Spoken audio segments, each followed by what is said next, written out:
Vous êtes sur le média du développement, mesdames et messieurs, bonjour et bienvenue dans votre émission Le Scanner. Le Scanner qui parvient tous les jours quand il est 9h. Nous nous excusons pour ce léger retard. Merci de votre patience, chers auditeurs et téléspectateurs. Merci de nous pratiquer un peu partout à travers le monde. Merci de nous suivre du côté du Mali. Merci de nous écouter en Côte d'Ivoire. Merci de nous pratiquer également en France. De ce mardi, l'ancien ministre de la Santé, Rémi Lama, appelé à comparaître à nouveau ce mercredi 29 avril devant la Cour de répression des infractions économiques et financières bénéficiant d'un acquittement en décembre 2024. Son dossier déjà jugé revient sur la table du tout nouveau procureur spécial Alphonse Charwright qui promettait un réexamen classique des affaires classées. Question, que risque-t-il l'ancien ministre Rémi Lama? Réussira-t-il à échapper de nouveau aux griffes de la Cour de répression des infractions économiques et financières? Nous posons le débat dans le scanner. Et puis, poursuivi pour injure et incitation à la haine, Moussa Oulahé a été condamné à un an d'emprisonnement ferme et le paiement d'une amende de 10 millions de francs guinéens. Le tribunal de première instance de Dixine l'a reconnu coupable ce lundi de délit d'incitation à la haine et d'injure par le biais d'un système informatique. Le prévenu a reconnu les faits mis à sa charge et a présenté ses excuses au peuple de Guinée. Quel enseignement peut-on tirer de cette affaire judiciaire? Décryptage à suivre dans cette émission. Sur le continent, 48 heures après des attaques terroristes ayant occasionné la mort tragique du ministre malien de la Défense nationale et des anciens combattants Sadio Kamara et plusieurs autres civils et militaires, le Premier ministre, le général Blaye Maïga, s'est adressé à la nation à l'occasion d'un point de presse animé ce lundi, au cours duquel il a dénoncé ce qu'il qualifie d'une tentative de déstabilisation du pays, dont la mission première était de semer la terreur au sein de la population civile afin de s'emparer du pouvoir politique. De son côté, l'Alliance des États du Sahel dénonce un complot soutenu par des ennemis de la souveraineté exprimée par l'État malien. Question, comment est-on arrivé là? Quelle analyse peut-on faire sur le modus operandi appliqué par les terroristes? Quelle réponse collective face à cette menace grandissante du terrorisme en Afrique? Toutes ces questions seront posées à notre invité Carlos Ketou. Il est journaliste et analyste géopolitique. Et puis, plus de 42 personnes ont été tuées au Tchad dans des affrontements intercommunautaires survenus dans l'est du pays.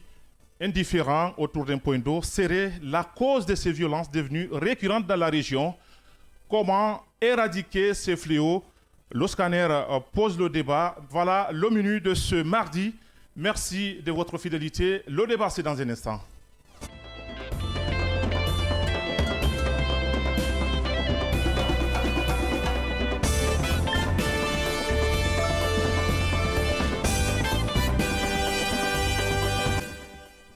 C'est parti pour 90 minutes de débat, mesdames et messieurs. Merci de votre fidélité sans cesse renouvelée au programme du groupe Kaby Media. Vous êtes en direct dans votre émission Le Scanner pour décryptage de ce matin. Nous avons ici dans ce studio sur ce plateau Bangali Kama. Bonjour Bangali. Bonjour Yaya et bonjour à nos fidèles auditeurs et téléspectateurs et bonjour au peuple de Guinée, comme Cheikh aime le rappeler. Merci. Ça va ce matin? Ça va très bien. C'est très bien, merci. Ouais. Le vieux. alors, jeune vieux, je sais de quoi je parle. En fait, la sagesse aussi. Il y a de soucis. Bien, merci. Alors, on le disait tantôt, Charwright l'avait promis et à l'évidence, il est en train de tenir promesse face à ce qu'il qualifiait de certains dossiers classés sans suite et de certaines affaires qui ont été déjà évacuées au niveau de la CEF. Il est revenu là-dessus. Il y a d'autres qui ont été acquittés, qui sont appelés à comparaître à nouveau. Évidemment, comme on le sait, Charwright a ses habitudes. Nous avons rappelé dans ce même studio, bien, on va s'attendre ici à ce feuilleton Charlie. Et c'est ce feuilleton-là qui est en train de commencer déjà dès sa prise de fonction en tant que le procureur spécial de la CRIEF. Et on sait que la CRIEF, c'est une juridiction spéciale qui est censée de juger les crimes financiers, donc au niveau ici de l'État Donc Charles White, dès sa prise de fonction, il a déjà que rien ne sera laissé tomber. Il a tapé du poing sur la table. Il a dit et il a engagé déjà, au-delà même avant de revenir sur ses rappels, tout récemment, une liste est sortie tout en interpellant tous les commis de l'État, tous les responsables ici des régies financières. Donc une liste est sortie pour tout en empêchant à ces différents commis de l'État de sortir ici du territoire. Et avec dans un cadre récambolex, on vient à peine de voir également une liste qui a été rejetée, Bangali, excusez-moi, oui, une liste qui a été rejetée par le procureur spécial Charles. Donc il faut admettre effectivement que c'était une liste non authentique. Oui, non authentique. Oui, cette liste-là a été sortie. Il ne l'engage pas le paquet spécial. C'est bien fait de le rappeler. Bien. Il s'était désengagé par rapport à cette liste. Il l'a carrément ressorti. Mais tout porte à croire, Charles White, dès qu'il est venu, il y a eu ces menaces, c'est sorti pour dire que oui, tous les dossiers ou bien tous les détournements, rien ne laissera au compte. Donc, comme Récambolex, il y a eu des jugements ou bien des anciens commis de l'État sous le régime Alpha Condé, donc qui refait encore également en surface, car au-delà même de Rémi Lama, qu'on va bientôt parler, il y a également l'ancien ministre de la Sécurité, Albert Damantan Camara également, qui est interpellé, qui doit comparaître également demain, mercredi, le 29. Et qui, il faut le rappeler, a été acquitté. A été relaxé, et au-delà de Albert Damantan, il y a aussi le nom de Luceni Nabé également qui revient, l'ancien gouverneur ici de la BCRG, de la Banque centrale. Donc pour Rémi Lama, l'ancien ministre... Et d'autres directeurs généraux aussi. Et d'autres directeurs généraux, justement. Donc pour Rémi Lama, de son côté, l'ancien ministre de la Santé, déjà jugé par la CRIEF par le passé, vous l'avez aussi bien rappelé, est de nouveau cité dans une affaire portant sur les faits présumés de détournement des deniers publics, de corruption, de blanchiment de capitaux et d'enrichissement illicite. Outre ces dossiers de juridiction seront plusieurs chefs d'accusation, Bangali. Plusieurs chefs d'accusation de détournement des deniers publics, de corruption et d'enrichissement illicite. Nous avons vu ce dossier, nous avons vu combien de fois ça a été une situation tendue au niveau aussi de la CRIEF, ça a été à plusieurs fois des renvois avec... Il a été relaxé en appel. Il a été relaxé en appel.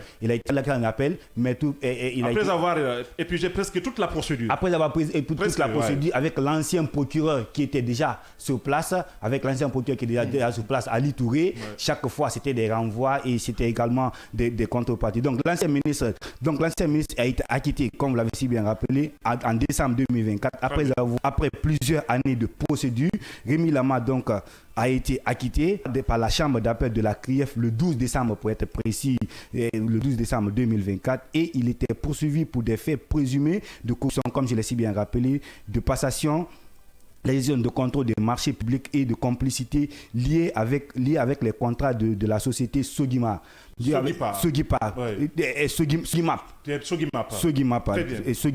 Donc, la réquisition du parquet avant son acquittement, le procureur spécial avait requis une peine de 5 ans de prison assortie de sursis et une amende de 10 millions de francs guinéens. Mais vous avez rappelé,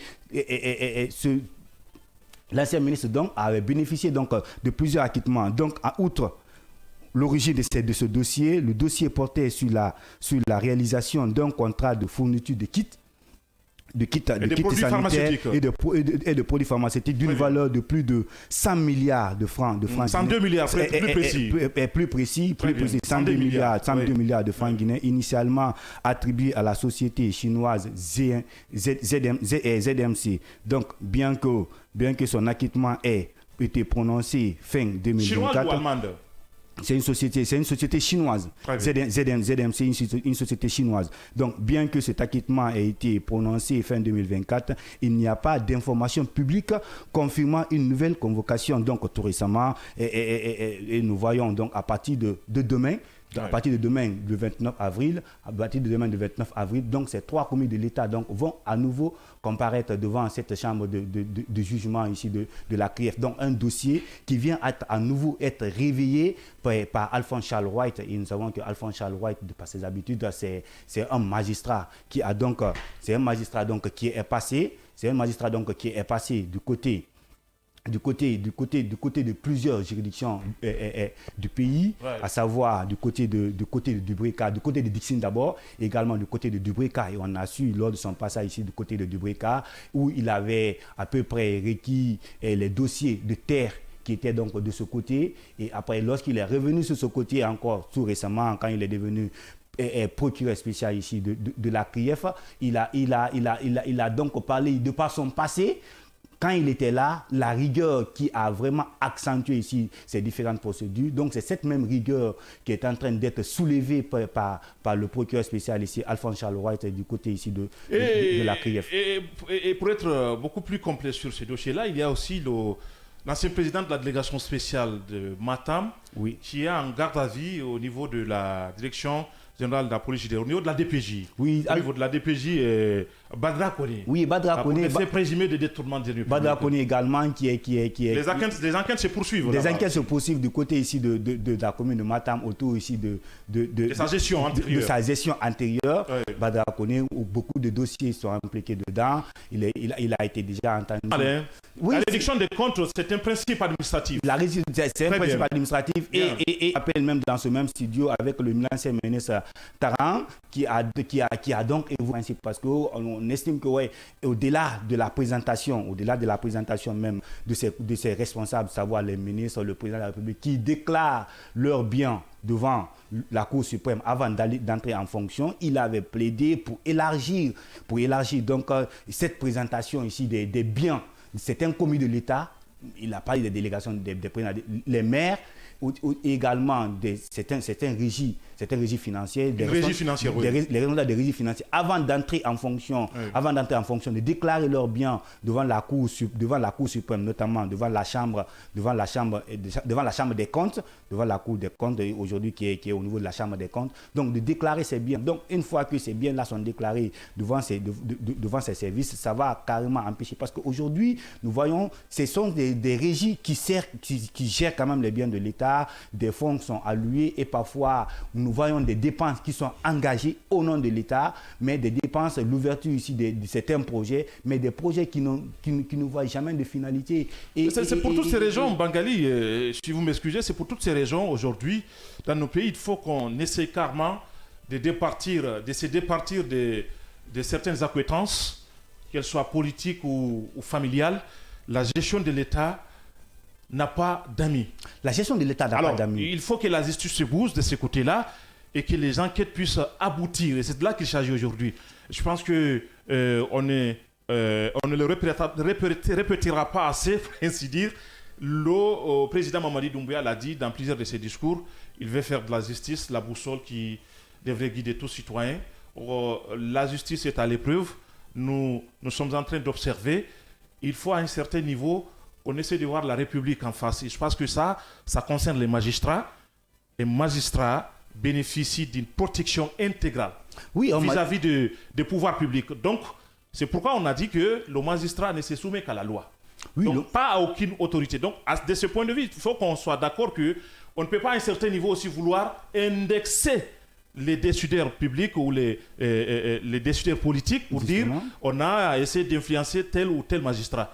Est-ce que certains magistrats ont fait état de ces menaces s'il y en a eu? Nous n'en avons pas de preuves de ce côté-là. Donc, on attend de voir effectivement ce que Charles Wright, puisque ce n'est pas que Charles, les gens pensent que Charles seul pourra faire bouger les choses au niveau de la Cour de répression des infractions économiques et financières, mais c'est toute une chaîne. Nous avons le président de cette Cour spéciale, nous avons des magistrats, des juges d'instruction qui y sont, donc c'est toute une chaîne. Nous avons le ministère public aussi. Je vais parler du ministre de la Justice. C'est vrai que Charles bénéficie, disons, de larges prérogatives donc au niveau du parquet spécial, mais sans le concours de tous ces acteurs-là, y compris aussi aux décideurs politiques, au premier desquels le chef de l'État, les choses ne vont pas bouger comme prévu. Donc c'est en cela que, disons, il ne s'agit pas de dire que Charles est venu et il aura cette baguette magique de pouvoir tout faire. Non, forcément, oui. Ça, c'est pour la gouverne de nos auditeurs. Oui, c'est pour la gouverne de nos auditeurs.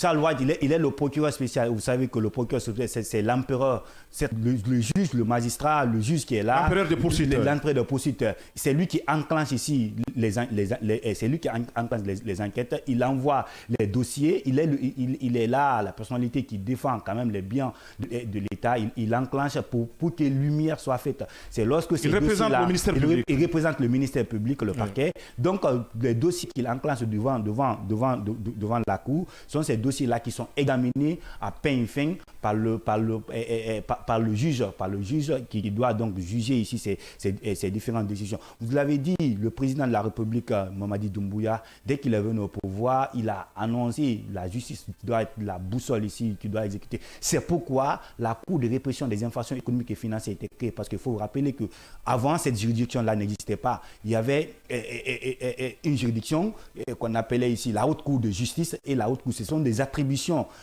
certaines parts des attributions de la Haute Cour de justice qui ont été attribuées donc à compétences financières, qui ont été données donc à la Cour de répression des infractions économiques et financières pour pouvoir juger ces délits économiques. Justement. Et ces délinquants, ces délits économiques dans notre pays, parce qu'il faut le dire, la Guinée, nous vivons de façon très chronique cette endémique d'action, de détournement. Il n'y avait pas une juridiction spéciale qui devait juger donc ces crimes financiers au niveau ici du sommet de l'État. Mais ces derniers moments, on a vu avec la CRIEF, plusieurs commis de l'État sont passés par là, même l'ancien ministre des Travaux publics, vous vous rappelez donc.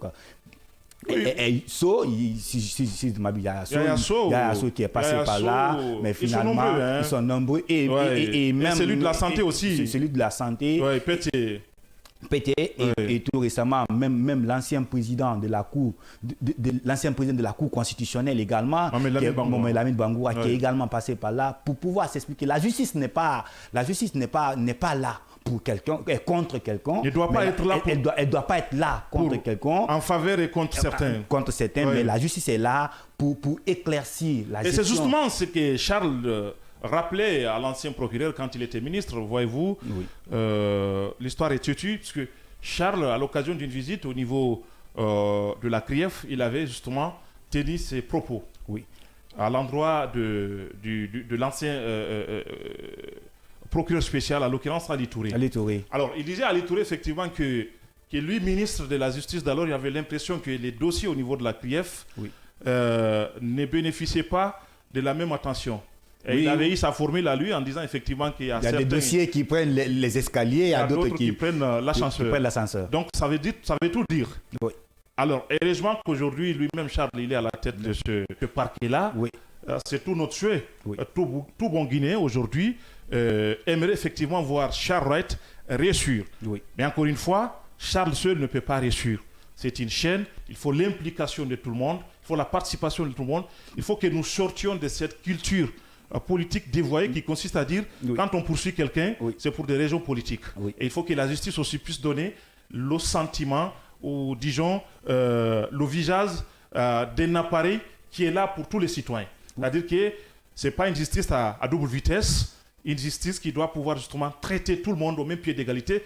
C'est l'esprit même de la loi. Donc, la justice pour tous, et il faut, de ce point de vue, que les magistrats puissent jouer pleinement leur rôle. Vous avez des pleins pouvoirs, des prérogatives reconnues par la Constitution. Vous ne pouvez vous soumettre qu'à la loi. Agissez en conséquence. Justement. On ne peut pas dire que c'est tel ou tel. À un certain niveau, vous avez toute la latitude, si vous constatez effectivement des pressions, de faire comprendre à l'opinion. Je crois que c'est important aussi pour l'histoire. C'est très important. Mais on ne peut pas accuser Paul ou Pierre. C'est le président, c'est le Premier ministre et les magistrats. Il faut que les magistrats puissent jouer entièrement leur rôle.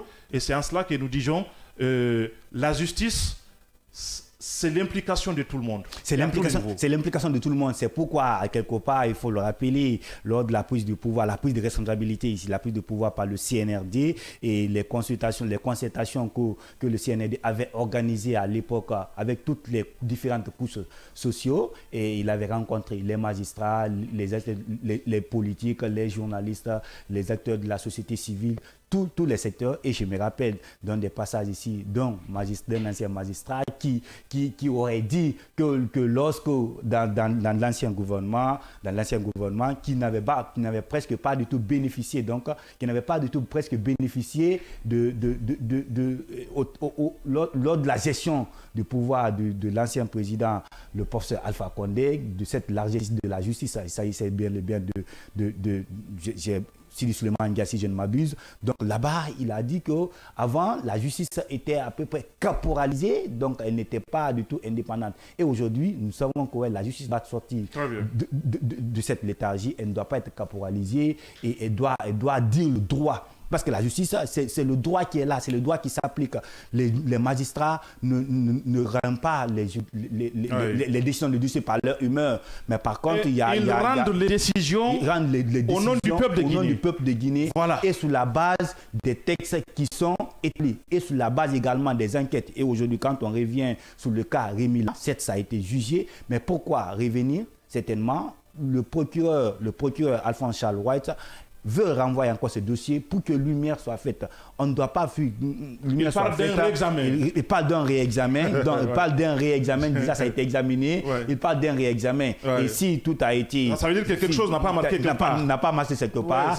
Et on va voir la suite des choses. La suite des choses. Et certainement, Rémi Lama a certainement des avocats qui vont carrément sortir, on verra bien, qui vont carrément sortir toutes les armes pour pouvoir défendre leurs clients dans ce dossier qui a été, pour un premier temps, relaxé. Avec un réexamen, le procureur, tout le mérite le revient certainement. C'est la loi qui l'a autorisé. Donc, c'est certainement cette loi qui l'a autorisé de faire ce réexamen. Et ces décisions iront également sur cette base. Très bien. Voilà ce qu'il faut dire. Nous y reviendrons sur ces dossiers et sur d'autres aussi dossiers qui concernent justement la réapparition de certains anciens dignitaires de l'ancien régime et pourquoi pas aussi de certains issus même du régime du général Mamadi Doumbouya, puisqu'il en a dit de 2000 jusqu'à 2026, il va révisiter tous les dossiers.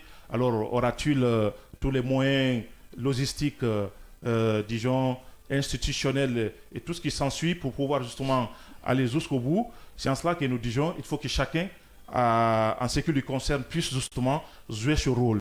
Il a besoin de moyens, il a besoin d'un soutien politique, administratif et institutionnel. Oui. Donc, voyez-vous que ça implique tous les acteurs sur toute la chaîne. Oui. Donc, chacun a sa part à jouer. Oui. Alors, donc, que chacun puisse jouer son rôle dans ces dossiers-là. Oui. Alors, d'un dossier judiciaire à un autre, nous nous intéressons aussi à Moussa Oulari, qui a été condamné à un an d'emprisonnement ferme et le paiement d'une amende de 10 millions de francs guinéens. Le tribunal de première instance de Dixien l'a reconnu coupable ce lundi des délits d'incitation à la haine et d'injure publique par le biais d'un système informatique. Le prévenu a présenté ses excuses au peuple de Guinée. Il a reconnu les faits mis à son charge. Alors, quel enseignement peut-on tirer de cette affaire judiciaire? Décryptage à suivre avec Bangali Camara. On s'intéresse aussi à ces dossiers. Quel enseignement peut-on tirer de cette procédure judiciaire ayant abouti à la condamnation du jeune Moussa Oulari, reconnu coupable des faits d'incitation à la haine, mais aussi d'injure publique. Donc, il a été condamné à une amende d'emprisonnement ferme et une amende de 10 millions de francs guinéens. Bangali Camara, il faut aller jusqu'au bout, il faut nettoyer les écrits d'audience. Il faut nettoyer les écrits d'audience et aujourd'hui, la justice est réellement dans son rôle. À un moment donné, il faut que la justice dormait, parce qu'aujourd'hui, les réseaux sociaux sont devenus un fléau, vraiment tendent à être un fléau vraiment très dangereux, inquiétant dans la société. Il y a des citoyens qui se servent de ces réseaux sociaux pour faire certaines communications qui sont vraiment très dangereuses. C'est un espace de non-droit. On se permet de tout dire. On se permet de tout dire. Ouais. Et par contre, c'est bien et bien. Et pourtant, c'est réglementé. C'est réglementé. Il y a des lois qui réglementent la cybercriminalité. Et c'est un propos injurieux. C'est un propos qui sont vraiment très dangereux. Surtout des propos allant jusqu'à l'incitation de la haine. Pour venir d'abord sur le dossier, pour le dossier ici de ce jeune homme, il s'agit de Moussa Oulari. Il faut rappeler que les incitations à la haine par voie de presse ou bien par voie de communication, les réseaux sociaux, d'autres pays en ont connu. D'autres ont connu cette situation. On se rappelle de la situation qui s'est passée au Rwanda avec le génocide rwandais qui s'est passé ici au niveau aussi de la radio Mille Collines, où ces génocidaires passaient donc par ce médium-là pour faire cette communication. Qui était devenu un relais complaisant. Un relais complaisant des génocidaires pour inciter à la haine. Donc aujourd'hui, la justice est pleinement dans son rôle. Pour taper du poing sur la table, parce que des communications allant jusqu'à rabaisser une communauté, dire que ouais, cette communauté-là est telle, c'est anormal. Mais là, nous sommes sur les réseaux sociaux, Bangali Camara, au-delà de l'audiovisuel aujourd'hui, qui quand même, il faut le dire, il y a moins de problèmes. C'est vrai que des sanctions surgissent un peu partout.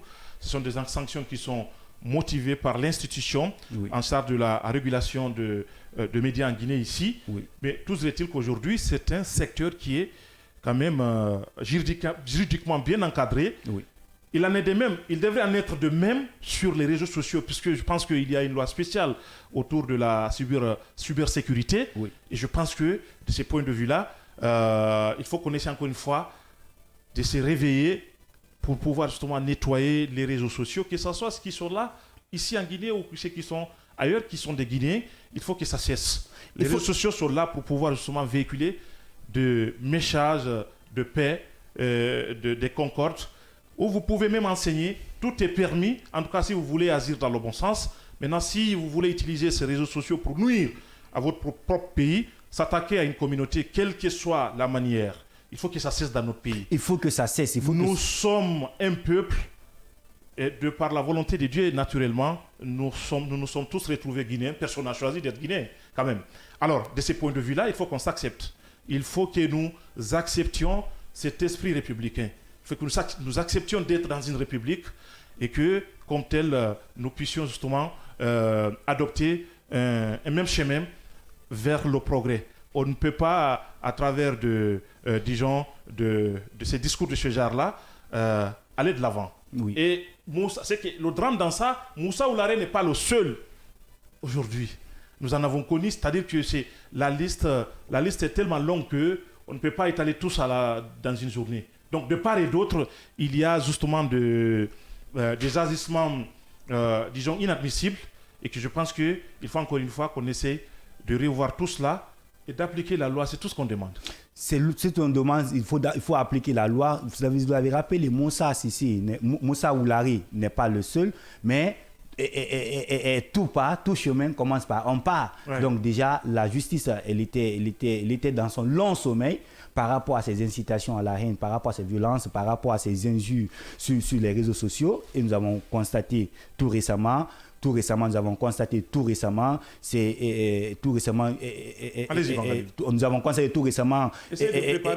la présentation par rapport ou la présentation ici de ces deux dames devant la justice et qui ont été condamnées pour 2 ans d'emprisonnement, assortis de sursis, et également le cas de Moussa Oulari aujourd'hui qui en dit long, qui a fait donc cette communication sur les réseaux sociaux à inciter à l'incitation à la haine. Et il faut le rappeler, la Guinée tend aujourd'hui vers les élections communautaires, les élections législatives, et on le dit, la nation guinéenne est composée, donc une nation est composée de ces différents ensembles d'ethnies, ces différentes entités sociologiques, politiques, culturelles, et ainsi de suite. Oui. Et chaque entité sociale est bien représentée sur ce territoire. Quand vous prenez la forêt, c'est composé de plusieurs ethnies. Et même aujourd'hui, la Basse-Côte est composée de plusieurs ethnies. Et ces ethnies-là, chacun se sent bien. Nous sommes une nation par nature mosaïque. Très bien. Nous sommes une nation par nature mosaïque,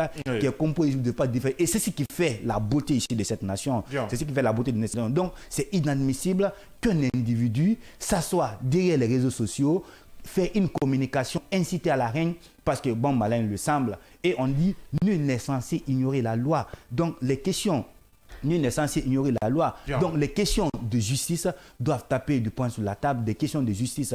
Et ces questions des questions de justice et des questions par rapport à ces citoyens qui se permettent donc d'aller... Il faut réprimer ces arts de comportement.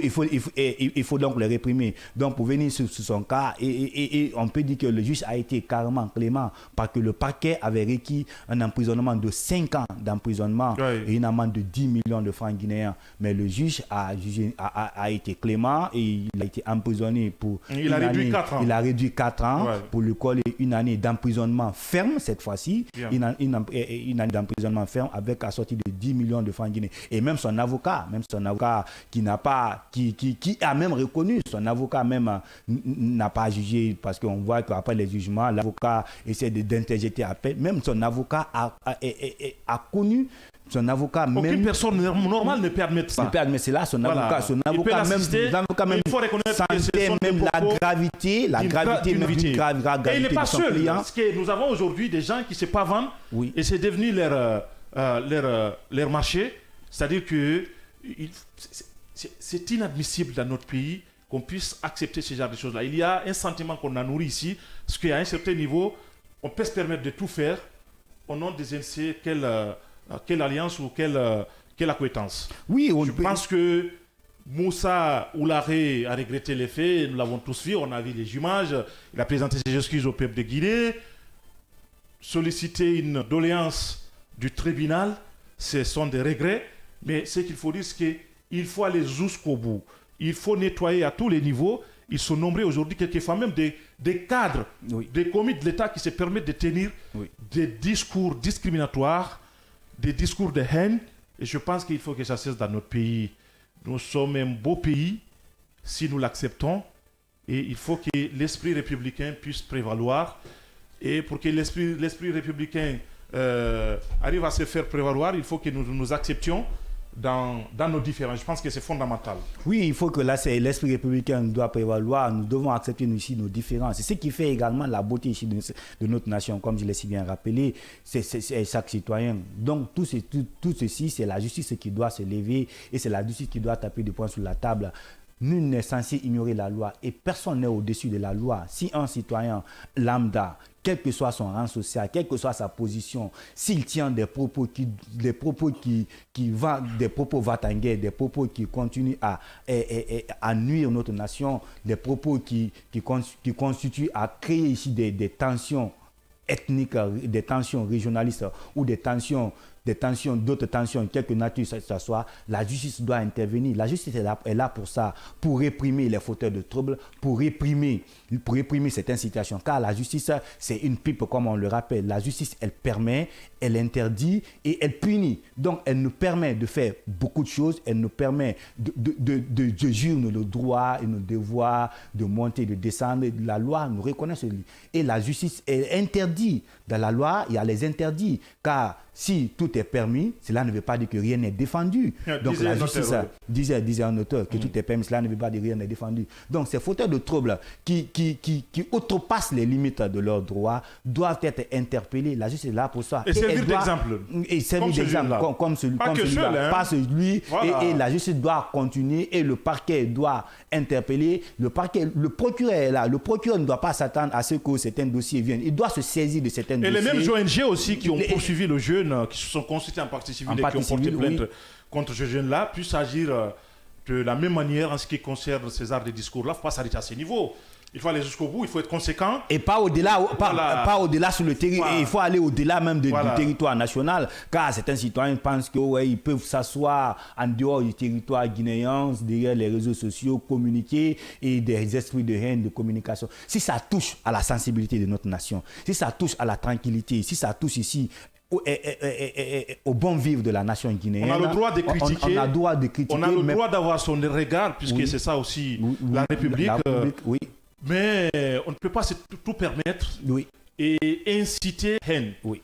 Et vous avez rappelé ici, c'est un exemple, disons, dont on ne peut pas à tout moment prendre. C'est un exemple quand même très éloquent, c'est le cas rwandais. Oui. Mais je pense qu'il faut à un certain niveau que les appareils étatiques puissent justement être à mesure de sonner la fin de la récréation. J'y arrive. Alors, pour ce faire, il faut que les juges à force de me répéter, puisque c'est de là qu'il s'agit aujourd'hui, vous pouvez, il y a d'autres qui ont bénéficié, disons, d'une décision de justice beaucoup plus clémente que ce jeune-là. Nous avons le cas récent de Yamasega et de Yama et Maya. Et de Maya la solution. Oui. Ils ont quand même été condamnés, mais avec une peine très légère, avec une clémence constatée. Alors, je pense que pour dissuader, décourager d'autres candidats, il faut que la justice puisse être encore à un certain niveau intransigeante pour pouvoir justement décourager tous les futurs candidats qui s'aventurent dans des chemins assez périlleux pour la cohésion de notre pays. On n'en a pas besoin.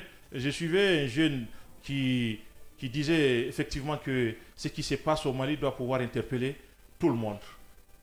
Oui. Et le peuple, et les dirigeants, et à tous les niveaux et dans tous les États. Oui. C'est-à-dire qu'il n'y a pas ce qui est plus précieux que la paix. Oui. Donc, il faut à un certain niveau que la justice, qui est un élément fondamental pour cette même paix, puisse être indépendante et dire le droit, rien que le droit. Oui.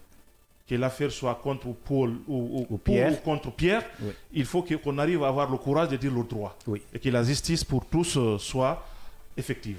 Oui, la justice pour tous doit être effective, donc elle doit se réveiller, la justice doit se réveiller et donc taper du poing sur la table comme ils l'ont déjà fait. Il ne doit pas se limiter là, la justice doit continuer à interpeller ces fauteurs de troubles, des citoyens indélicats et des citoyens qui ne veulent pas du tout respecter, parce qu'aujourd'hui, certains pensent que tout est permis, ils montent sur les réseaux sociaux et c'est devenu carrément chronique dans l'esprit ici de certains citoyens qui sur notre territoire. Nous y reviendrons et nous aurons effectivement notre consultant juriste dans cette émission pour pouvoir revenir encore une fois sur un certain nombre de dispositions juridiques qui encadrent cet espace-là et éventuellement les risques qui courent justement à ce qui sont en train justement de tenir des discours de ce genre-là, justement pour qu'ils sachent effectivement que la loi elle est là et elle est assez contraignante à ces niveaux-là. Oui. Alors, on le disait à l'entame de cette émission, 48 heures après des attaques terroristes ayant occasionné la mort tragique du ministre malien de la Défense nationale et des anciens combattants, Sadio Camara et plusieurs autres civils et militaires, le Premier ministre, le général Ablaye Maïga, s'est adressé à la nation à l'occasion d'un point de presse animé, c'est lundi, au cours duquel il a dénoncé ce qu'il qualifie d'une tentative de déstabilisation du pays, dont la mission première était de s'aimer la terreur au sein de la population civile. De son côté, l'Alliance des États du Sahel dénonce un complot soutenu par des ennemis de la souveraineté exprimée par l'État malien. Ces questions, comment en est-on arrivé là? Quelle analyse peut-on faire sur le modus operandi appliqué par les terroristes? Quelle réponse collective face à cette menace grandissante du terrorisme en Afrique? Nous posons toutes ces questions à notre invité, Carlos Keteou.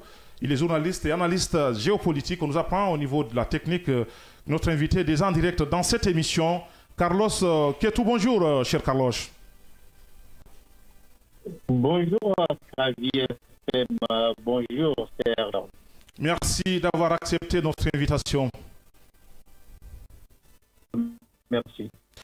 Alors, on le disait tantôt, Carlos, nous avons à des attaques coordonnées et simultanées du côté de Mali, occasionné, disons, la mort tragique du ministre de la Défense, Sadio Camara, et plusieurs civils et militaires. Alors, de loin, comment vous avez appris, disons,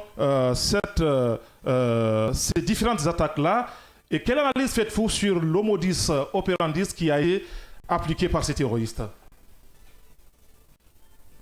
Merci. C'est une attaque qui a été diffusée sur les médias et dans tous les états-majors géopolitiques et de politique internationale. Cela a été un choc, surtout que c'est une sorties assez impressionnantes des groupes terroristes contre le Mali. C'est vrai qu'on pouvait s'y attendre, mais avec la rapidité et la cohésion et l'allure que cette attaque a prise, ça donne à réfléchir sur le modus operandi. Et comme vous le souhaitez. Et surtout l'effectif des assaillants, l'effectif des terroristes aussi, ils sont nombreux. Oui. L'effectif est très impressionnant. C'est pourquoi je disais que c'est un saut qualitatif dans la guerre au Mali. C'est un véritable saut qualitatif dans la mesure où les attaques ont visé simultanément plusieurs villes, 7 villes environ, et pas des villes négligeables. Absolument. Bamako, la capitale, Tati, qui se trouve être un état-major de l'armée, Gao, l'un des plus grands camps militaires du Mali. Oui, et voilà, des camps militaires stratégiques. Et puis, nous avons constaté également que ce ne sont pas seulement des groupes terroristes d'un seul bord qui ont agi, mais une coordination de 2 groupes. Le groupe Chinim, affilié à Al-Qaïda, et du groupe du Front de libération de la Zoal, FLA, le mouvement Touareg séparatiste. Donc, le fait majeur, c'est vrai, c'est la mort du ministre malien de la Défense, le général Tadio Camara, attaqué près de Bamako. Donc, ce modus operandi indique 3 choses. Premièrement, il y a eu un renseignement préalable. Frapper une résidence sensible suppose des informations sur les habitudes, la sécurité, les accès. Il y a aussi la coordination sur plusieurs villes. Cela montre une capacité opérationnelle supérieure à une attaque isolée. Donc, il y a eu une alliance tactique entre le Chinim et le FLA et une rupture. C'est-à-dire que les islamistes armés et les séparatistes Touareg ont convergé contre l'État malien. Ce qui est vraiment très inquiétant. Et puis, le Mali n'affronte pas seulement des proches terroristes. Il affronte aujourd'hui une coalition politico-militaire capable de frapper le centre du pouvoir. Et c'est ce qui a été fait. Et cela révèle une faillite politique, qu'il y a eu beaucoup de faits. La ligne se dégrade, Allez-y, Carlos. Du renseignement. Carlos Ketou, analyste politique en direct dans cette émission Le Scanner. Allez-y, Carlos.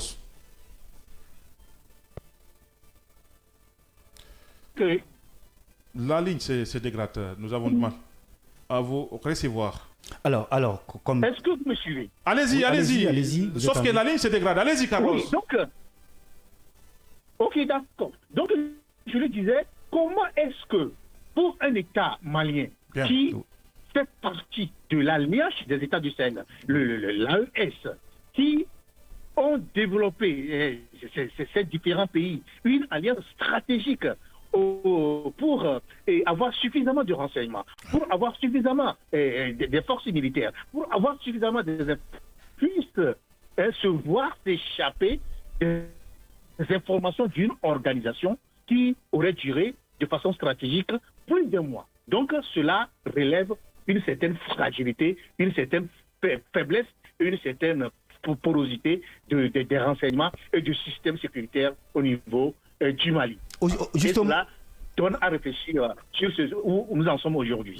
Justement, à ce niveau, au niveau même de Kidal, la région même où l'Africa Corps là, donc comment jugez-vous cette alliance, l'Africa Corps de la Russie, qui a donc accepté de quitter facilement cette zone ici, en détriment ici des djihadistes?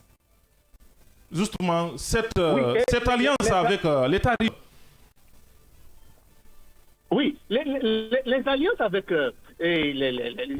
déjà il faut faire. Qui n'a pas empêché ces différentes attaques, il faut rappeler. La force qui a opéré était une force impressionnante. 10 000 hommes, 5 000 hommes déjà suffit pour pouvoir dérouter toute une armée. Et puis les Africa Corps, d'après les informations stratégiques que nous avons eues des couloirs diplomatiques, c'est qu'il ne s'est pas agi simplement d'une sorte de négociation, mais c'est d'une reddition. C'est-à-dire que l'Africa Corps, qui à un moment donné, se sont sentis menacés, encerclés, et étant dans une situation de vulnérabilité et ils ne pouvaient plus se défendre, ont demandé tout simplement leur reddition en refusant de mener le combat. Et c'est ce qui s'est passé. Cela veut dire que... Donc c'est stratégique. Les forces terroristes ont eu une emprise, non seulement sur l'armée, les FAMA, l'armée malienne, mais aussi sur les Africa Corps, les mercenaires d'Africa Corps qui n'ont pas pu résister et qui ont souhaité ne pas perdre des hommes, ne pas perdre de faire la reddition pour pouvoir sortir du circuit. Très bien. Alors, le même Africa Corps, parce que dans une sortie médiatique relayée par plusieurs médias, Africa Corps avait communiqué sur justement son niveau d'implication dans cette situation. On rappelle effectivement il y a eu plus de 10 000 hommes aussi qui ont été neutralisés selon Africa Corps, l'ancien Wagner. Donc, ça veut dire tout simplement que... Et c'est le même Africa Corps aussi qui avait rappelé justement que avant la sortie du Premier ministre Ablaye Maïga, l'objectif premier de ces terroristes était de s'emparer du pouvoir public. Oui, les Africa Corps avaient un peu joué un rôle de tampon depuis un certain temps vis-à-vis des forces des terroristes. Mais à un moment donné, et face à la rapidité et à la cohésion de cette opération, les Africa Corps n'ont plus réussi à résister face à la force de frappe. C'est vrai qu'on voulait véritablement s'emparer de Bamako, mais stratégiquement, et d'après des analyses sur le plan géomilitaire, en fait, les rebelles, les terroristes ont voulu plutôt concentrer les offensives des forces armées maliennes sur Bamako pour pouvoir prendre les autres villes, les villes de l'intérieur. Et c'est ce qui a été fait. Parce que quand les forces maliennes vont se mobiliser, les Africa Corps également vont se mobiliser pour combattre, pour s'attaquer, pour contrecarrer les attaques au niveau de Bamako et au niveau de Gao et les villes proches de Bamako, là, il n'y aura plus suffisamment d'éléments pour aller et sécuriser le nord du pays, la zone que les Touaregs, les Génimes veulent occuper systématiquement. Donc c'est ce qui a été fait. Quand cela a été opéré au niveau de Bamako, au niveau de Gao, cela a laissé les portes libres, la porte ouverte à l'emprise aujourd'hui sur les villes de l'intérieur du pays. Donc l'objectif est atteint. Ce n'est pas encore une façon de prendre le pouvoir au niveau de Bamako, c'est de fragiliser et de prendre ces villes. Et puis, le risque aujourd'hui, ça, je le dis avec beaucoup de recul, on devrait s'attendre dans les prochains jours peut-être à un nouveau commandement au niveau du Mali, parce que Assimi Goïta, qui se trouve être le président de la transition, n'est pas visible jusqu'à ce jour. On dit qu'il a été retranché et qui est en sécurité, mais on ne sait pas l'enjeu, ce qui est en train de se tramer actuellement. Donc, on risque de connaître un scénario que je ne veux pas risquer de dire que le scénario syrien, où on trouve des forces intermédiaires pour venir prendre le pouvoir au niveau du Mali. Mais nous continuons par donner ces informations avec des pincettes en attendant que Assimi Goïta puisse réagir. Mais dans tous les cas, la sortie ou la... Donc, il faut dire que le silence du président Assimi Goïta a fait peur. Non, on n'a pas de ces nouvelles, il reste toujours invisible. Ça inquiète tout de même.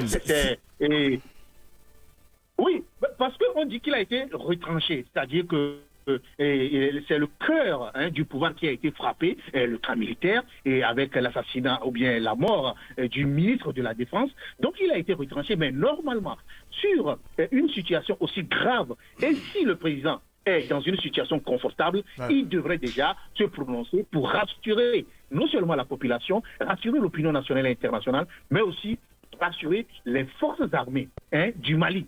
Ce qui n'a pas été encore fait jusqu'à jour.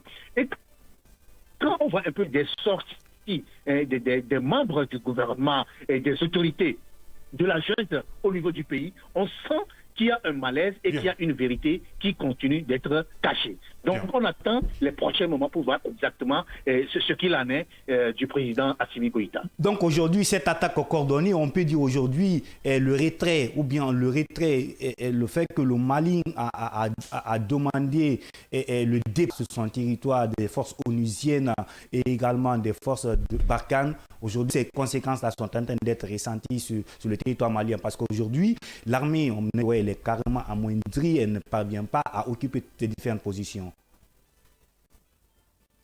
Oui, c'est ça, c'est vrai que le départ des forces du Mali et les forces étrangères, notamment les forces de MINUSMA, les forces françaises de Barkhane, toutes ces forces a été vivement applaudi par ceux qui soutenaient la souveraineté du Mali.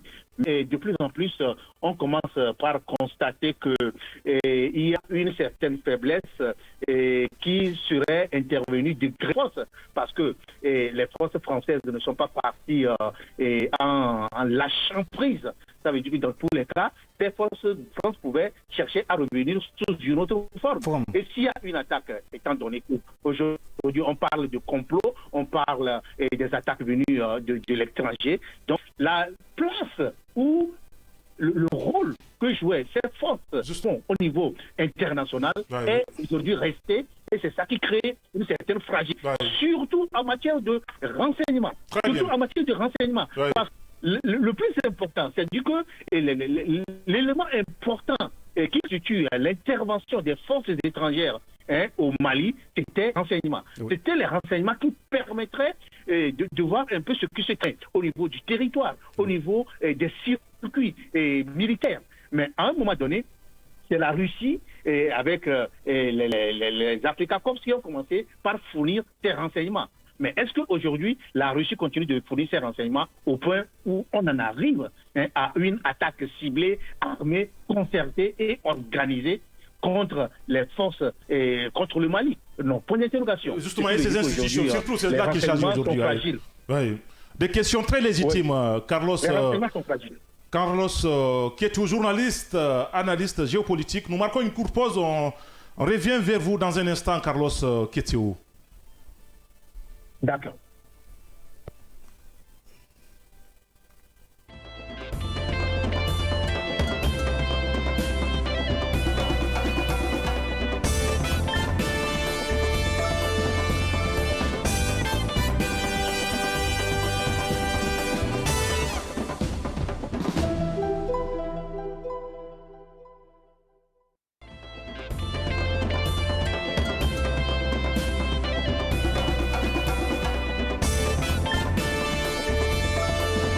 Chez Mondial Express, nous transformons vos voyages en une expérience inoubliable. Faites confiance à notre expertise pour des services de qualité supérieure. Grâce à notre service d'assistance visa, simplifiez toutes vos démarches administratives à travers nos experts. Avec notre service billetterie, réservez vos billets pour toutes les destinations du monde avec facilité. Profitez de notre flotte de véhicules modernes et fiables pour tous vos déplacements à travers notre service de location de véhicules. Grâce à notre service d'évacuation sanitaire, comptez sur notre service réactif et professionnel pour vos besoins médicaux à l'international. Assurez-vous d'un environnement impeccable avec nos services de nettoyage de qualité. Transportez vos marchandises en toute sérénité grâce à l'expertise de notre service de transit. Développez vos compétences d'agent de voyage avec nos formations spécialisées suivies de stages pratiques au sein de nos équipes. Contactez-nous dès aujourd'hui au plus 224 613 00 39 69 ou au plus 224 613 00 39 70. Nous sommes situés à Mankpa, 4e avenue, immeuble Dabo, commune de Kaloum. Visitez notre site internet au www.mondialexpress.net. Mondial Express, chaque voyage est une histoire. À République de Guinée, merci d'être des nôtres dans cette émission, le scanner. S'il faut le dire, la division de gain de cause, il faut le dire. On parle d'un de plus, pas d'un de moins. Pour d'autres négociations afin d'obtenir gain de cause. Merci de votre fidélité. On se reprend demain si tout va bien, Inch'Allah.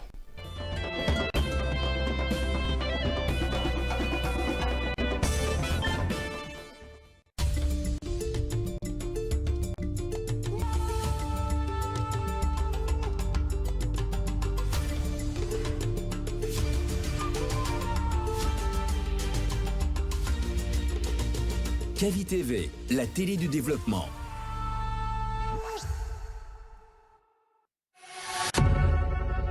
Vous pouvez désormais suivre l'ensemble de nos programmes via notre application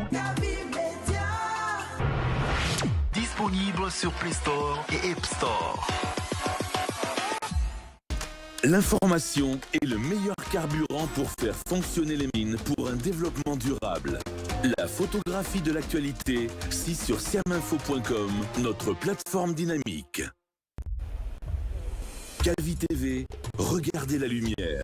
Cavi TV, la télé du développement. Cavi TV, c'est plus qu'une chaîne. C'est la voix de ceux qui construisent, innovent et transforment leur quotidien. Reportages, magazines, débats, documentaires. Chaque contenu est pensé pour informer, éduquer et éveiller les consciences. Agriculture, éducation, santé, environnement, entrepreneuriat. Les vrais enjeux du développement sont au cœur de notre mission. Cavi TV, la télévision de développement, proche des réalités, tournée vers l'avenir. Informer pour agir. Inspirer pour grandir. Rejoignez-nous sur Cavi TV.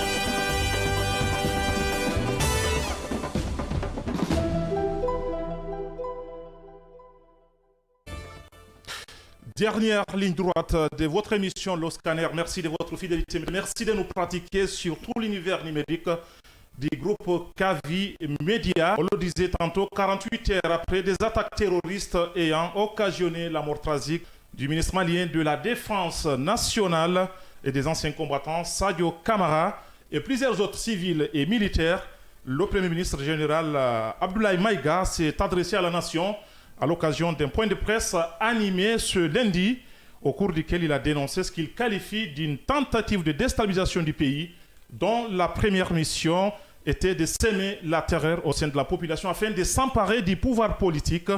De son côté, l'Alliance des États du Sahel dénonce un complot soutenu par des ennemis de la souveraineté exprimé par l'État malien. Comment en est-on arrivé là? Nous sommes avec notre invité en direct dans cette émission, Carlos Keteou, il est journaliste et analyste géopolitique. On l'a entendu, Bangali Camara, une analyse exhaustive de la situation. On en sait beaucoup plus sur ce qui se passe au Mali, Bangali Camara. Oui, on en sait aujourd'hui beaucoup plus sur ce qui se passe au Mali, surtout comment l'attaque là a été orchestrée, la faiblesse ici des renseignements, parce que tout est parti de là. Comment est-ce qu'on ne peut pas comprendre une attaque organisée et simultanée sur plusieurs régions, commençant par Kidal, Sévari, Gao et jusqu'à cette zone Kati, cette région militaire qui est le bastion même ici de l'armée malienne. Donc on se pose la question, qu'est-ce qui n'a pas marché? Comment toutes ces attaques-là ont été orchestrées? Surtout une transition militaire. Et qui c'est la force de l'armée? C'est les renseignements. Qui parle de l'armée? On parle de renseignements. Très bien. Donc, on nous apprend que nous avons en direct, Bangali, vous nous excusez, on reviendra là-dessus. Largement sur la situation malienne. Nous avons en direct notre invité, Carlos Keteou, il est journaliste, analyste géopolitique. Carlos, on est autour de la défaillance de renseignement du côté des États maliens, à tel point que les terroristes arrivent même à pénétrer même au cœur du pouvoir malien. Oui, la question qui est vraiment en train de... on ne peut pas comprendre comment il y a eu cette faiblesse, cette porosité au niveau des frontières. Pas même frontières, mais bon, dans les frontières militaires, pour qu'on puisse accéder facilement à des camps militaires. Et il y a trois enjeux, il y a trois explications à cela. Un, c'est peut-être parce que les forces maliennes, l'armée malienne n'est pas aguerrie, organisée et manque de renseignements. Deuxièmement, il faut aussi penser peut-être à des infiltrations au sein de l'armée malienne. Très bien, justement, les groupes terroristes. Oui. Les groupes terroristes, ce sont des gens qui ont des moyens et qui peuvent facilement débaucher des éléments clés au niveau des renseignements, au niveau du service militaire malien et pouvoir les amener à infiltrer le camp. Ou en troisième position, peut-être il y a eu des influences étrangères. Bon, on parle aussi de trahison. La trahison vient toujours de l'intérieur. Donc des influences étrangères qui ont pu réussir à contrôler et à pouvoir prendre d'assaut des camps stratégiques à des moments donnés. Donc c'est pour conclure... Des puissances étrangères, qu'est-ce que vous voulez dire par là, Carlos? Précisément. Oui. Il dit sur les puissances étrangères, il faut être explicite, parce qu'il y a l'État malien qui a désigné des ennemis, des sponsors, sans pour autant citer nommément ces sponsors-là. Et de l'autre côté, nous avons l'AS aussi, qui a désigné, justement, qui parle d'un complot ourdi par des ennemis de la souveraineté exprimée par le peuple malien. Oui, c'est le discours du gouvernement. Un ennemi à peine désigné. Et le Premier ministre Abdoulaye Mohamed. L'objectif est clair, c'est d'abord maintenir l'autorité rassurer les défenses. La ligne s'est dégradée. Allez-y. Un fondement total. Mais analyser parce que il faut voir ce qui est en train de se passer. Comment une offensive, comme vous dites, simultanée, a pu être préparée contre Kati, Mako, Gao et Sévaré sans être neutralisée en amont. C'est là que se situe la responsabilité de l'État malien. Renseignement. Au point d'atteindre le ministre de la Défense nationale, Carlos. Oui. Le ministre de la Défense nationale, si on est arrivé jusqu'à cette on est arrivé à le cueillir, à le limiter. Et aussi, le responsable du service de renseignement, lui aussi, il a été atteint et aujourd'hui, sa situation n'est pas encore rassurée en matière de stabilité. Évidemment. Donc, pour moi, les groupes armés sont responsables de la violence, mais le régime doit pas prendre des responsabilités en matière des engagements qu'ils ont pris dans leur alliance. Et c'est ça qui est très important. Parce qu'une alliance de façade qui lance une certaine façon de se soutenir, de s'engager, des accords militaires, au cas où un État est engagé, ce jour, on n'a pas encore reçu une intervention militaire ou une volonté d'intervention militaire, ni du Burkina Faso, ni du Niger. Mais il y a eu simplement des condamnations à travers des communiqués. Cela laisse à réfléchir sur la force et la quintessence même de la force de l'AES qui aujourd'hui est frappée à plein fouet au cœur même du système.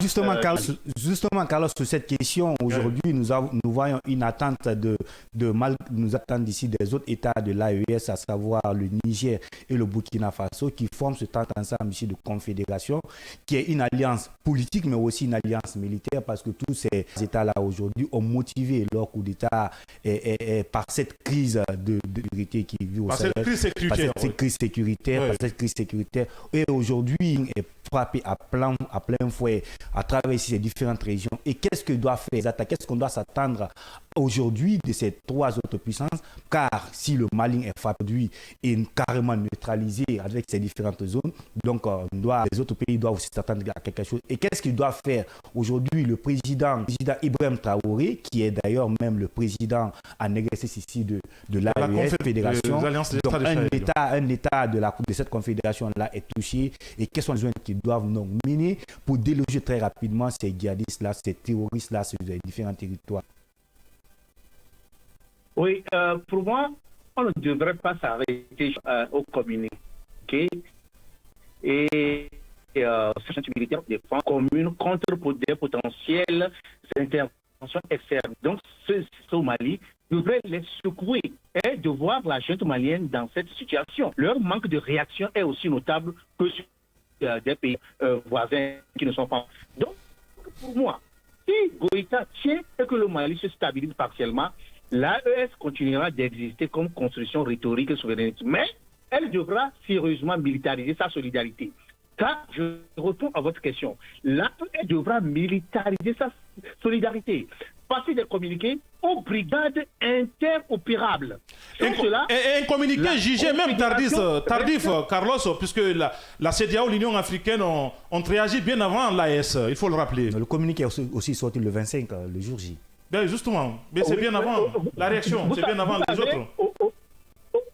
Oui, bon, ça, c'est une question peut-être de réaction institutionnelle, mais quand l'attaque a été menée, sûrement, dans les relations diplomatiques au niveau des États de l'AES, les chefs d'État devraient s'appeler déjà pour voir un peu la situation, voir quelle intervention il faut faire, quelle réaction faire de façon directe avant de sortir des communiqués. Donc, ils ont observé ce recul, d'après les informations que j'ai, ce recul pour voir comment il faut juguler rapidement la crise avant de réagir par communiqué. Mais le communiqué au niveau de la CEDEAO, de l'Union africaine, ce sont des communiqués institutionnels qui sont des communiqués standards qui surgissent quand il y a une crise militaire dans un pays. Des réactions, des principes. Alors, Carlos, ce qu'il faut toucher aussi, c'est vous avez rappelé effectivement que cette nécessité de militariser les relations entre les États qui composent l'AES, mais tout récemment, nous avons assisté justement à une augmentation des effectifs de cette force en attente, en tout cas cette force conjointe de l'AES qui est passée de 1500 à près de 3000 hommes aujourd'hui. C'est assez demandé. Est-ce que peut-être pour une question stratégique, ils n'ont pas voulu communiquer, mais tout de même, il y a eu, disons, des réactions ou des actions militaires de la part de cette confédération. Parce que c'est inadmissible qu'il n'y ait pas, justement, des secouristes venant de l'AES. Oui, en matière géomilitaire, il faut compter sur les forces stratégiques au niveau de l'effectif et au niveau des renseignements. Mais si la confédération de l'AES avait un système de renseignement assez solide, si le Mali n'a pas vu venir l'attaque, les ennemis, au moins le Niger ou le Burkina Faso devraient le voir. Mais s'ils ne l'ont pas vu, ça veut dire qu'ils sont dans une nébuleuse qui ne leur permet pas de voir ce qui se trame, ce qui s'organise. Donc pour moi, il est très important de voir la situation dans le sens où les terroristes de GNIM et de FR ont un effectif assez impressionnant. Et vous parlez de l'effectif de 1500 à 3000 hommes, cela ne vaut rien par rapport à un type de 10 000 personnes qui viennent attaquer, 10 000 soldats. Et des gens qui ont même des missions, et des engins et même des opérationnels. Une logistique impressionnante. Oui. Donc, des équipements de génération. Ils sont pris au dépourvu. C'est ça qui constitue un peu la force de cette attaque. Le Mali a été pris au dépourvu. Le Mali ne s'attendait pas non seulement d'être pris au cœur même de son pouvoir au niveau du ministère de la Défense, jusqu'au domicile du ministère de la Défense, mais aussi d'être pris sur cet front de façon simultanée. Et comment on pourrait dire quand il y a des attaques sur cet front de façon simultanée? Donc, le phénomène quitte juste une attaque terroriste à un plan de guerre. Cela quitte l'aspect d'une guérilla rurale pour s'ériger en une véritable guerre contre le Mali. Donc, forces de l'AES n'ont pas eu cette capacité pour anticiper et même pour dire au moment opportun, étant donné que il y a le Burkina Faso, il y a toujours aussi d'autres forces à ses frontières et dans son pays qui n'arrive pas à juguler. Il y a le Niger qui ne s'en sort pas, donc on n'a pas seulement d'éléments. Et puis quand on parle de forces d'attente, de forces d'opération, ce ne sont pas des éléments qui sont là, qui sont prêts à intervenir à la minute près. Prêts à agir, oui. Qu'on les a mobilisés contre la crise. Donc quand il y a eu cette crise-là, il faut les mobiliser, ça doit prendre 2 jours, 3 jours, 48, 72 heures pour pouvoir les mobiliser. Mais alors qu'ils sont pris au dépourvu, à l'aube du 25 avril, ça veut stratégique, ils n'ont pas eu le temps de mobiliser ces forces et c'est ce qui a entraîné aujourd'hui le drame que nous sommes en train de vivre au Mali. En somme, Mabangali, juste une précision, vous me permettez. En toute sorte, est-ce qu'on peut dire effectivement que ce soit l'alliance le Mali et la Russie, mais aussi l'alliance du Sahel, on peut admettre effectivement et en déduire pour dire que un échec s'est imposé face à tout ce que nous avons constaté tout récemment du côté un échec, tout simplement. L'échec à tous les niveaux s'impose et se lie à travers cette situation. Parce qu'il y a d'abord, et ça révèle fondamentalement la faillite simultanée de toutes les architectures de sécurité qui se sont succédées au Mali. D'abord, la France a échoué avec Barkhane, ça il faut le reconnaître. L'ONU a échoué avec la MINUSMA. La Russie échoue avec Africa Corps et l'AOS échoue avec ses communiqués. Donc la CEDEAO aussi échoue cette sanction. Pour terminer, et couronner le tout, l'Union africaine aussi échoue avec ses condamnations au bout des langues. Donc personne n'a réussi à ce jour parce que personne n'a traité la cause. Seulement les symptômes. La cause, c'est un État malien qui n'a jamais réussi à être légitime aux yeux de toutes les populations. Donc la cause, c'est en fait une instabilité qui s'est instaurée et qui est fragile. Et puis, quand on voit un peu les autorités maliennes aujourd'hui mettre la gouvernance, le treillis, les bottes au centre de la gouvernance, c'est ce qui va créer un petit problème dans la mesure où il y a aussi d'autres aspects, d'autres acteurs du peuple malien qui veulent avoir plus, qui veulent participer à la gouvernance du pays. Mais si on présume au nom de la sécurité, au nom des terroristes, la gouvernance à la gestion militaire, ça ne peut que provoquer cela. Et vous savez que... Et pour vous, c'est un des facteurs exogènes, endogènes de cette situation. Un des facteurs. C'est un facteur endogène. Bien. Parce que l'État malien est aujourd'hui totalement appauvri et confond le pouvoir au service public. Le Mali brûle parce que ce pays n'a jamais reconstruit sa nation en tant que tel. Et cette vérité ne sera pas déplacée au centre de toutes les stratégies africaines et internationales. Le Sahel continuera à brûler avec ou sans la Russie ou avec sans l'AES. Et vous imaginez, aujourd'hui, celui qui se trouve être un leader charismatique, et je crois, l'imam Diko, a quitté le pays alors que c'est lui, il a une force de mobilisation et il a un réseau international important. Et d'ailleurs, qui a la démission du gouvernement et de la junte tout court. Voilà. Ouais. La coalition appelle à la démission de la junte au pouvoir. Voilà, oui. Donc, il y a aussi certains opposants, des gens qui sont organisés, qui ont aidé le pouvoir peut-être à s'installer, qui sont en asile. Par exemple, des gens qui sont un peu à Abidjan, en Côte d'Ivoire et tout.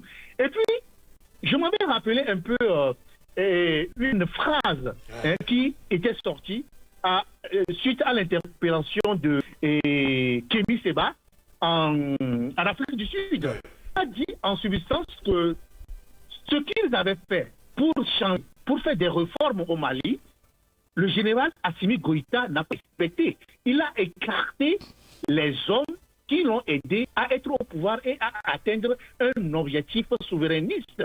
Ce qui veut dire que cette annonce qu'il avait faite a aujourd'hui ses raisons dans cette attaque, dans la mesure où Assimi Goïta et la junte malienne aujourd'hui ont beaucoup d'ennemis sur le dos.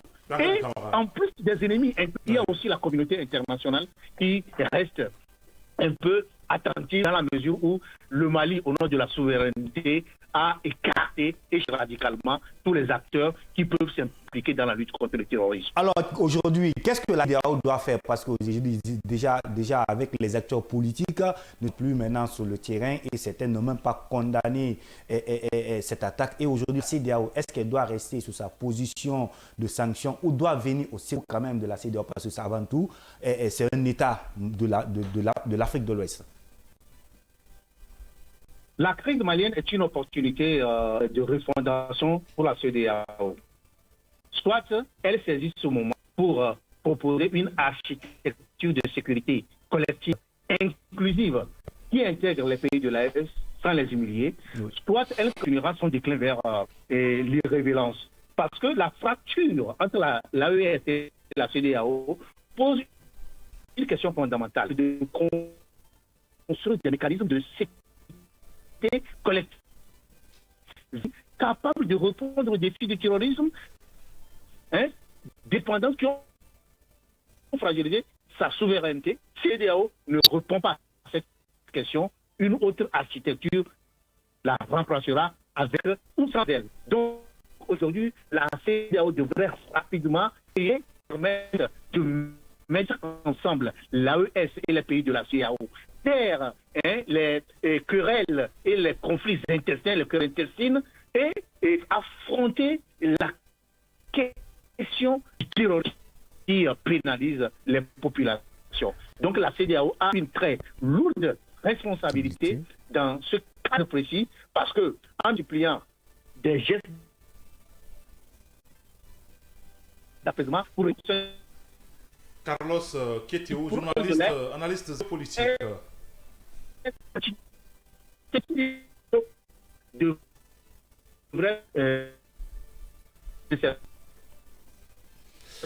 Carlos, la ligne se dégrade très malheureusement. Malheureusement, nous avons du mal à vous entendre ici, Bangali Camara, en attendant que la ligne se rétablisse.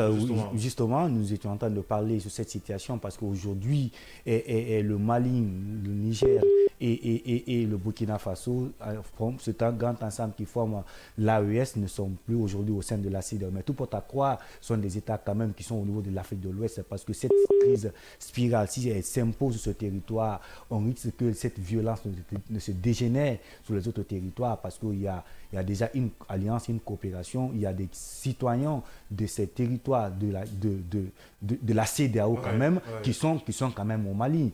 Il y a des citoyens guinéens, ivoiriens, évidemment, quand même, qui sont quand même sur le territoire malien. Donc la CEDEAO, c'est le même peuple. Au-delà d'être une organisation politique, c'est aussi une organisation sociale, sociologique et culturelle. Donc malgré qu'il y a des fissures politiques, elle doit aujourd'hui venir. Il y a des États quand même puissants, parce que quand le feu prend la case de ton voisin, il faut quasiment intervenir, parce que ce ne sont pas des questions. Il faut au-delà de ces déclarations de principes, de ces divergences, pour ne pas voir aujourd'hui cet État-là est enclenché dans cette situation. Et l'État malien également doit, parce qu'aujourd'hui le président Assimi Goïta n'a pas fait une communication, on ne sait pas sur quelle position le Premier ministre est sorti. Certainement c'est stratégique, mais si cette stratégie-là reste pendant... On nous apprend que nous avons notre invité en direct, Carlos Kétiou, journaliste, analyste géopolitique. Carlos, on était sur les facteurs exogènes et on s'est posé une question aussi de l'autre côté, ce silence aussi est complice de la communauté internationale en ce qui concerne la situation malienne.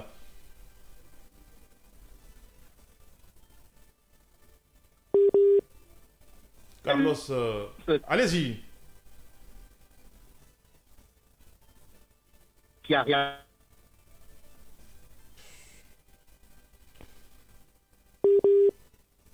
Alors, Carlos, allez-y.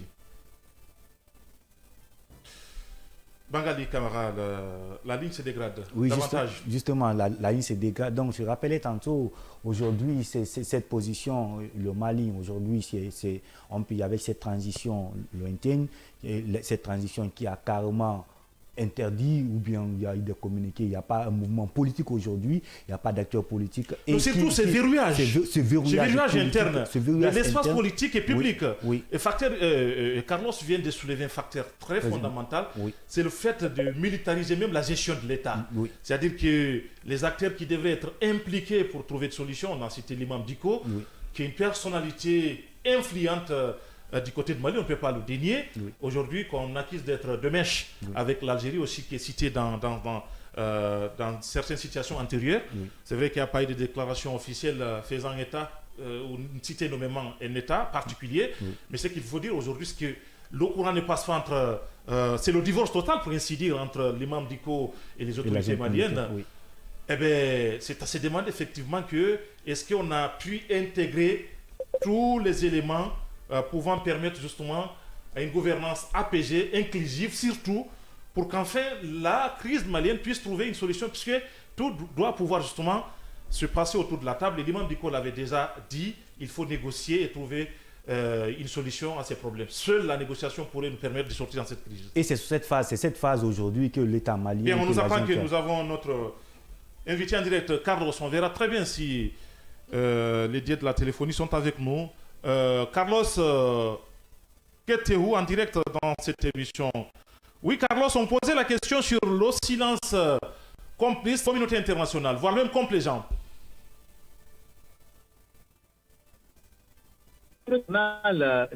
N'est pas restée silencieuse. Je vais commencer d'abord par Paris, qui est la France, qui est européenne, sous la chef de la diplomatie.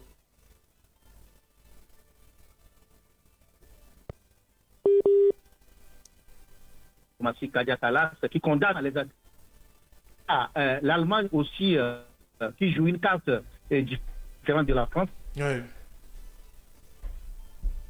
Mais elle positionne son aide comme bien. Effectivement humanitaire. Donc aujourd'hui, nous avons du mal à vous recevoir. Oui.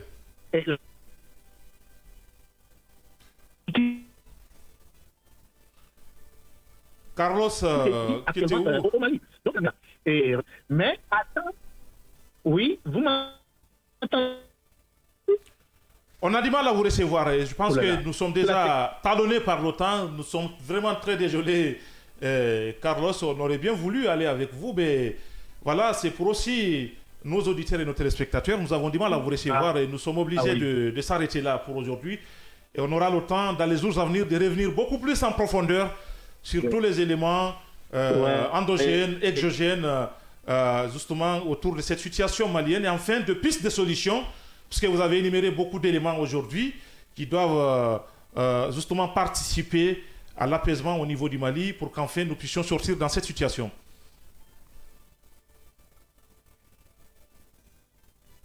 On a l'occasion d'en parler en profondeur. Bien. Je ne sais pas si vous voulez.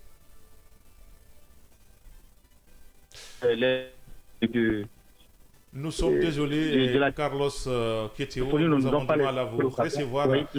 On s'arrête là pour ces numéros. On reviendra vers vous dès que possible, Carlos. Merci pour votre éclairage, Carlos. Merci à vous, Bangali Kamara. Merci et merci à tous. Merci à la technique, Rosie Abba du côté de la radio, Foulematou Keita du côté de la télé. Merci au grand réalisateur Michel Ouamounou. Merci à tous et à très vite sur le média du développement.